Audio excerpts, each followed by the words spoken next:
días a todos. Es un honor estar aquí para platicar de lo que es la hemorragia aguda en urgencias, gracias al comité organizador. Y pues vamos, yo soy médico especialista en medicina de urgencias, y pues realmente vamos a ver cómo nos llegan los enfermos al área de urgencias. Yo siempre he dicho, urgencias es la puerta de entrada en todos los hospitales. Desafortunadamente, una cosa es medicina basada en la evidencia y otra cosa es medicina basada en la existencia. ¿Cuántas veces nos hemos enfrentado a que no tenemos concentrados hemáticos o no tenemos unas pruebas de laboratorio para que ese paciente pueda pasar a quirófano teniendo una hemorragia aguda? ¿Cuáles son los objetivos de esta charla? Bueno, saber el concepto de hemorragia masiva, comprender la fisiopatología de la coagulopatía, determinar el tratamiento precoz y oportuno de la hemorragia masiva en áreas críticas. ¿Cómo se define lo que es la hemorragia masiva? Bueno, tenemos múltiples definiciones. Como podemos ver en la siguiente diapositiva, puede ser la pérdida de sangre de un volumen sanguíneo en 24 horas o aquellos que tengan una pérdida hemática a una velocidad de 150 mililitros por minuto por más de 10 minutos. Otras de las definiciones son hemorragia que requiere transfusiones de 4 concentrados eritrocitarios en 1 hora. Esto pasó aquí cerquita en Reforma, esta es una realidad. Les dejo tantito, así es como llegan los enfermos. Esto es lo que hoy en día llegan a los pacientes en el área de urgencias. Fue un caso que sonó mucho, un carro a exceso de velocidad, y vean cómo quedaron los ocupantes del vehículo. Así es como llegan los pacientes. Yo trabajo en el Hospital de las Américas de Catepec y 9 de cada 10 enfermos son pacientes de trauma. Así es como llega. Esta es la realidad a lo que nos estamos enfrentando, y esta es la realidad de los servicios de urgencias.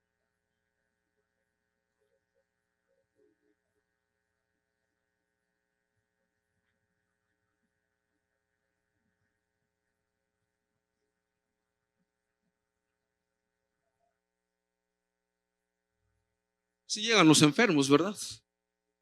Esas son imágenes reales. Estoy en el grupo de paramédicos, tanto del Estado como del Distrito Federal, pacientes politraumatizados por eyectados en moto. Esta paciente de acá abajo donde se le ve el tórax expuesto es un paciente que quedó prensado en un camión de basura. La gráfica de en medio es un enfermo que tuvo una herida por proyectil de arma de fuego en tórax. Y pues en urgencias no nada más nos llega trauma, también nos llega código Mater. Recordar que la hemorragia obstétrica también es una prioridad, y pues así nos llegan los enfermos. No olvidar también hemorragia de tracto digestivo, pacientes anticoagulados que están politraumatizados. Entonces, ¿realmente estamos preparados? ¿Realmente tenemos todo para atender a estos enfermos? Bueno, recordar que el estado de choque es un estado de hipoperfusión, ¿sí? Es un estado de hipoperfusión tisular generalizada que nos va a disminuir el consumo de oxígeno y se van a despertar mecanismos adrenérgicos, respuesta inflamatoria y respuesta endocrina para comprender lo que es la fisiopatología de todo esto. Este diagrama explica cómo en un estado de hipoperfusión empieza a liberar diferentes vías y explica por qué el enfermo vamos a tener todos los datos clínicos cual conocemos un estado de choque. Porque un paciente está al principio diaforético, porque un paciente tiene palidez tegumentaria, porque ese paciente lo puedo encontrar con el llenado capilar lento. ¿Sí? ¿Por qué? Por toda la respuesta adrenérgica que este enfermo va a tener. Cuando tenemos un estado de hipoxia, una disminución de consumo de oxígeno por los tejidos, nos va a llevar al resultado final, que es la falla orgánica múltiple. Es bien reconocido que a nivel celular tenemos 7 fases de lesión, las cuales se dice que de la 1 a la 4 es un estado de choque totalmente reversible. Por eso es la importancia de que estos enfermos sepamos cómo detectarlos de manera temprana y oportuna en el servicio de urgencias. Entonces, en la fase 1 de lesión celular, tenemos que las estructuras están de manera normal, no tienen ninguna alteración. Conforme van avanzando en fase 2, ya podemos tener disminución de la fosforilación oxidativa y empieza a desencadenarse la glucólisis anaeróbica. En fase 3, ya encontramos un importante edema lisosomal, disminución de la síntesis de las proteínas. En fase 4, ya tenemos un edema mitocondrial. A partir de aquí, estamos en el borderline. Si nosotros hacemos todo para que ese paciente o damos una resucitación adecuada, este paciente puede salir adelante. Pero en fase 5, vean, ya tenemos un edema masivo de las mitocondrias, ya tenemos alteraciones en la membrana nuclear, en la membrana celular. A partir de aquí, este paciente, el pronóstico es totalmente deleterio. En fase 6, ya tenemos cariolisis, vesiculación, alteraciones del núcleo, y pues al final aquí llevamos apoptosis, necrosis y alteraciones celulares. Es decir, si este enfermo llega hasta este punto, muy seguramente va a fallecer en las siguientes horas. ¿Qué es lo que queremos evitar nosotros en urgencias? Pues esta triada: coagulopatía, acidosis, hipotermia, y se agregan otros componentes como lo que es hiperglucemia, hipoxia. Tenemos que tratar de evitar todos estos componentes, los cuales nos van a aumentar la morbimortalidad. Esta es de las escalas más calificadas para valorar cuál es el enfermo que posiblemente va a sangrar o cuál es el enfermo que va a necesitar transfusión masiva. Es la escala de Tash, tiene varios parámetros, se hace la contabilidad y con base a esto se determina la mortalidad y la posibilidad de transfusión para estos pacientes.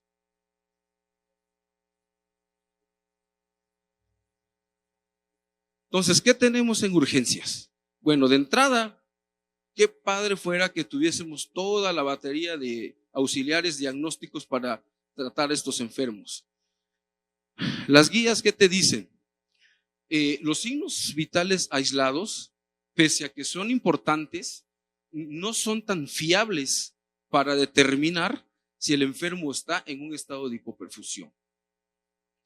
El índice de choque es un parámetro que nos puede ayudar para orientarnos más hacia un estado de hipoperfusión, ¿sí? Los estudios anteriores han demostrado la utilidad del déficit de base y del lactato. Ahorita vamos a hablar de estos marcadores de hipoperfusión tisular. El índice de choque no requiere variables de laboratorio. Ojo, esa es una gran ventaja. Yo no necesito esperarme a un estudio de laboratorio para saber que este paciente está hipoperfundido. Todavía la literatura menciona la clasificación ATLS, pues quedará nada más como brevario cultural porque está bien demostrado que no tiene sensibilidad y especificidad para estudiar a estos pacientes. Yo soy de la idea de que esto ya la deben de quitar del ATLS, ¿sí? ¿Qué es lo que mejor nos ha demostrado resultados? Definitivamente el lactato que todo el mundo lo produce y es un parámetro de hipoperfusión tisular. Niveles de lactato como la mortalidad se va incrementando, y lo importante es de que si yo ese lactato yo no lo revierto a su estado basal, la mortalidad va a seguir incrementando. En el 2002-2010 se hizo un estudio multisistémico en Europa donde se estudiaron pacientes de trauma, y esto es lo que más recientemente ha visto mejores resultados. ¿Qué cosa es? El exceso de base. ¿Por qué? Porque esperemos que eh, cuando llegue un paciente, por lo menos tengamos un gasómetro. ¿Para qué? Para determinar el exceso de base. ¿Por qué? Porque muchos tomamos la gasometría, es que hay que ver si el paciente está acidótico o no. No, pues yo quiero ver el exceso de base. ¿Por qué? Porque está bien demostrado que si yo detecto de manera temprana a este enfermo, la morbilidad va a cambiar. Y el exceso de base lo va a dividir en 4 estados de choque, desde la clase 1 hasta el clase 4. Vean que un exceso de base mayor de 10 ya quiere decir que ese paciente viene gravemente enfermo. Se comparó esta clasificación justamente con la TLS y se vio cuáles son los enfermos o qué pasaba con aquellos enfermos que de manera temprana iniciabas la resucitación hídrica y la administración temprana de concentrados eritrocitarios. Y se llegó a la conclusión de que si a este paciente tú lo detectas de manera precoz, se cambiaba totalmente el pronóstico en cuanto a la mortalidad de estos pacientes. Es ahí donde se vio la superioridad de la clasificación del exceso de base en comparación a la clasificación de ATLS. Y pues esos son haciendo una comparación, cuál es la mortalidad con base al estado de choque por lactato y cuánto por exceso de base. Vean cómo va aumentando la mortalidad eh, según van aumentando las cifras tanto de lactato como de exceso de base. Entonces, me llega un paciente a urgencia, llámese de trauma, llámese hemorragia obstétrica, llámese hemorragia de tracto digestivo. ¿Cuándo voy a activar un protocolo de transfusión masiva? Eso debería estar en todos en los hospitales, desafortunadamente no lo hay. Creo que conocemos el código Mater y todos los concentrados están guardados para la paciente obstétrica. Pero ¿qué pasa con un paciente de trauma? También tiene la misma importancia. Entonces, ¿cuándo voy a activar este protocolo? Cuando la presión arterial esté menor de 90 milímetros de mercurio, cuando tengamos un trauma penetrante, un paciente gravemente enfermo, si tenemos acceso a un ultrasonido FATS que demostramos que sea positivo, pacientes politraumatizados anticoagulados también se debe de echar a andar este protocolo. En tococirugía, un sangrado mayor a 1000 mililitros, asociado a un evento obstétrico. Y en área de quirófano, un sangrado que supere los 150 mililitros por minuto. Pues, ¿qué es lo que tenemos que hacer? No porque no tengamos nada, no vamos a hacerle nada al enfermo. Si empezamos a utilizar cánulas nasales, empezar a poner vías para infundir volumen, esas son medidas que ese paciente le va a servir en el área de urgencias. Si el paciente hace parada cardíaca, pues por supuesto iniciar la resucitación, no olvidando las metas de reanimación y lo más importante, parar el sangrado, ver por qué está sangrando, ¿sí? Ver si amerita cirugía, si es por un código Mater. Entonces, tratar de sacar este paciente de manera adecuada para que el cirujano o el obstetra o el área de terapia intensiva pues pueda proseguir con la atención de estos enfermos. Y esto es una escala de qué podemos hacer nosotros para la atención de un paciente desde lo básico hasta lo más sofisticado, si tenemos acceso a cuantificar fibrinógenos o factores de coagulación.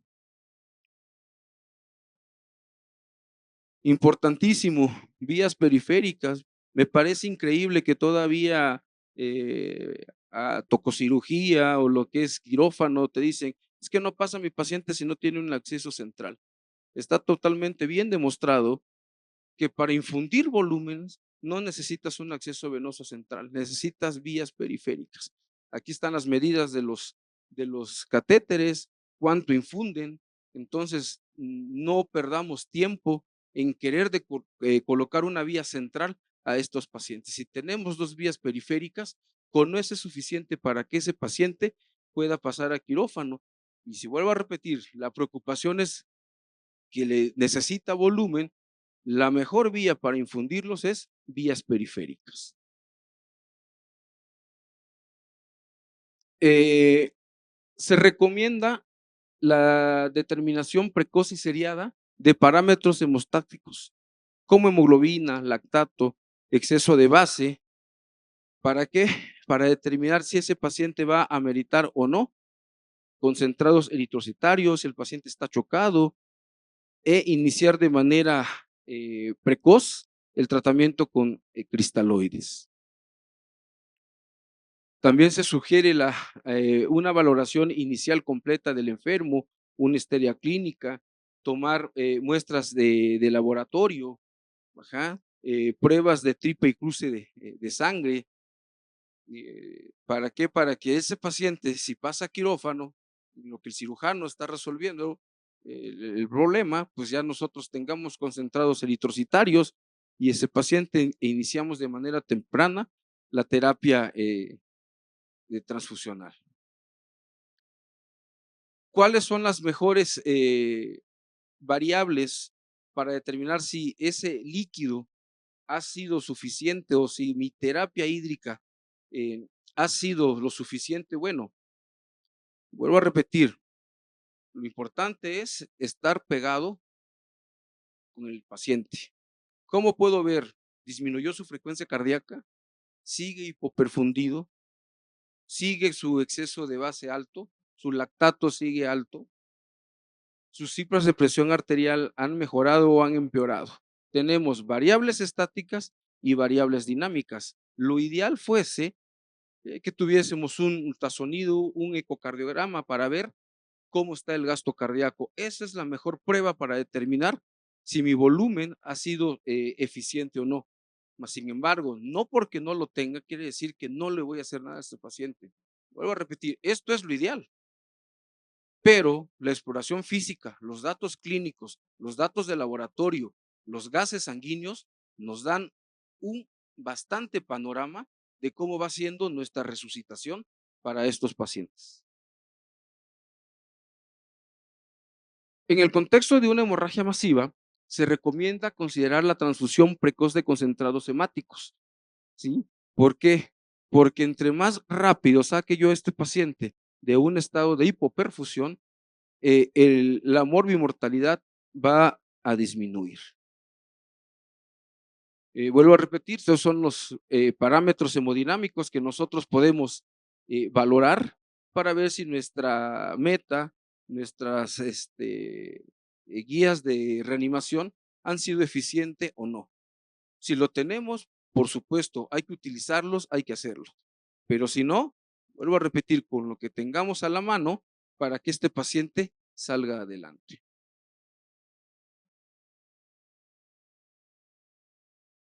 Ahorita está, afortunadamente ya podemos tener acceso al ácido tranexámico, hay estudios multicéntricos como CRASH 1, CRASH 2, CRASH 3, WOMAN, donde ya el ácido tranexámico es una realidad, ya aquí en México ya lo tenemos disponible, es un importante fármaco para ayudar a detener la hemostasia. Ya en las guías de transfusión está considerado el uso de ácido tranexámico para tratar a estos enfermos.